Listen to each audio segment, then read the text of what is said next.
Good evening, this is Eric Halodny with the Epiphany Trading Markets Wrap-Up for Friday, May 28th. The Dow today finished down 122 points, closing at 10,137. NASDAQ was at 2257, down 20. It started out negative basically all day long, just could not get our footing. Tried to come back middle of the day, and then basically there was news that Fitch had downgraded Spain's debt, which sent the Dow and the S&P tumbling.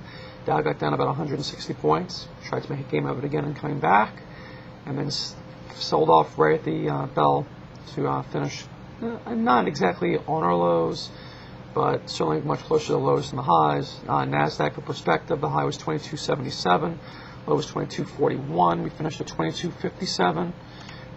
For comparison's sake, for the S&P, the high was 1102, and the low was 1085. We closed at 1089. So, bit off the lows, certainly off the highs. Volume was actually pretty decent for a pre-holiday session. For Tuesday, it's going to be dependent on see what happens in Europe once again. I feel like I say that every single day, but it's the absolute truth. Offhand, as we're coming off the worst month of May, and I think 40 years or so, don't quote me on that, but it's been a long time, look for a rebound off the top of my head, because again, the sell this afternoon seemed like it was the opposite reaction of what happened on Monday when we had a sudden surge into the bell. A few things to look at. Nothing overly positive, as again, a lot of stocks did not close near their highs. Apple was strong on the heel of the recommendation from Kramer last night on Mad Money. Seed was also strong, but it both closed off their highs. On the negative side, BCSI and UVV both closed near their lows, posting terrible earnings.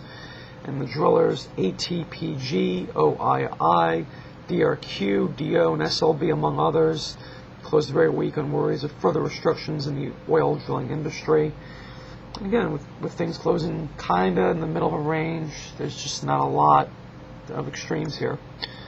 The earnings calendar, nothing out Monday morning. After the bell, GAME, PSS, and SNDA. So with that, I wish all of you a good weekend. So all remember exactly what this weekend is about.